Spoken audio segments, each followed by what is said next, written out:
Hello friends, today I am teaching you the numerical number 6, part number 3 and 4. So हमारे पास part 3 का question है volume in centimetre cube of 38.4 gram O2 gas at STP. सो सबसे पहले हम data बनाएंगे. Data में हम given लिख देंगे हमें क्वेश्चन में क्या क्या गिवन है. सबसे पहले हमें क्वेश्चन में मास दिया हुआ है. मास ऑफ O2 हमारे पास क्या है 38.4 ग्राम. ठीक है. और मोलर वॉल्यूम की वैल्यू जो है कांस्टेंट होती है. हमारे पास क्या वैल्यू है 22.4 डेसीमीटर क्यूब. और हमें फाइंड क्या करना है वॉल्यूम इन सेंटीमीटर क्यूब में. सबसे पहले हम सॉल्यूशन की हेडिंग डालेंगे. उन्हें फॉर्मूला लिख दिया moles is equal to volume at STP divide by molar volume. Molar volume हमें पता है, मोल्स हमें नहीं पता और वॉल्यूम भी हमें नहीं पता. तो हम सबसे पहले मोल्स को फाइंड कर लेंगे ताकि हम इस फॉर्मूले को रीअरेंज करके हम वॉल्यूम निकाल सकें. तो हमने मोल का फॉर्मूले से मोल फाइंड करेंगे. Mole is equal to mass divide by molar mass के इक्वल होता है. हमारे पास मास गिवन है 38.4 और मोलर मास हमारे पास क्या है 32. हमने लिख दिया 32. अब हम इन दोनों वैल्यूज़ को कैलकुलेटर में पुट कर लेंगे. 38.4 डिवाइडेड बाय 32, 1.2 मोल आया है हमारे पास.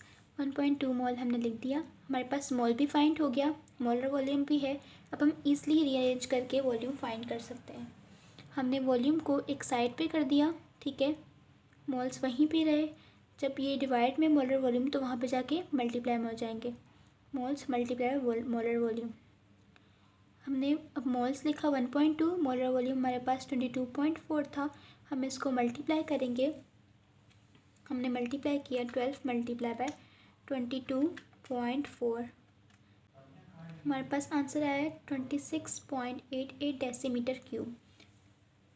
ये अभी आंसर तो नहीं है वैसे, क्योंकि हमें डेसीमीटर क्यूब में हमें वॉल्यूम पता चला, लेकिन हमें क्वेश्चन में क्या गिवन था कि हमें सेंटीमीटर क्यूब में वॉल्यूम को चेंज करना है.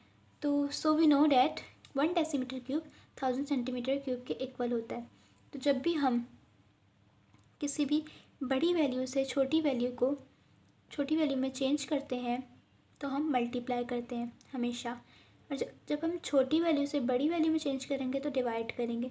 लेकिन अभी क्या दिया है हमें डेसीमीटर क्यूब से बड़ी वैल्यू से छोटी वैल्यू सेंटीमीटर क्यूब में हमें चेंज करना है. तो हम जो वैल्यू हमारे पास आई है उसको मल्टीप्लाई कर देंगे 1000 से. हमने लिखा 26.88 मल्टीप्लाई बाय 1000. तो हम मल्टीप्लाई करेंगे तो ये सेंटीमीटर क्यूब में चेंज हो जाएगा. 26.88 मल्टीप्लाई बाय 1000 हमारे पास क्या है 26880 सेंटीमीटर क्यूब. हमारे पास जो है वॉल्यूम आ गया है. सो हमारा पार्ट 3 भी कंप्लीट हो चुका है. Question number 6 part number 4. हमारे पास क्वेश्चन है number of molecules of 126 gram water. हम डेटा बनाना. डेटा में हमारे पास हम क्या लिखेंगे मास ऑफ वाटर हमें दिया हुआ है 126 ग्राम.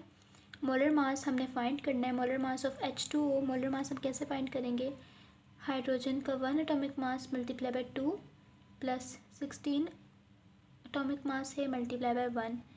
हम सारी वैल्यूज़ को कैलकुलेटर में पुट कर देंगे. हमने सारी वैल्यूज़ को कैलकुलेटर में पुट किया. हमारे पास मोलर मास आ गया 18 है वाटर का मोलर मास. हमने वो लिख दिया. अब हमें नंबर ऑफ़ मॉलिक्यूल्स फाइंड करना है. तो इसके लिए हमें एवोगाड्रोस नंबर का पता होना लाजमी है.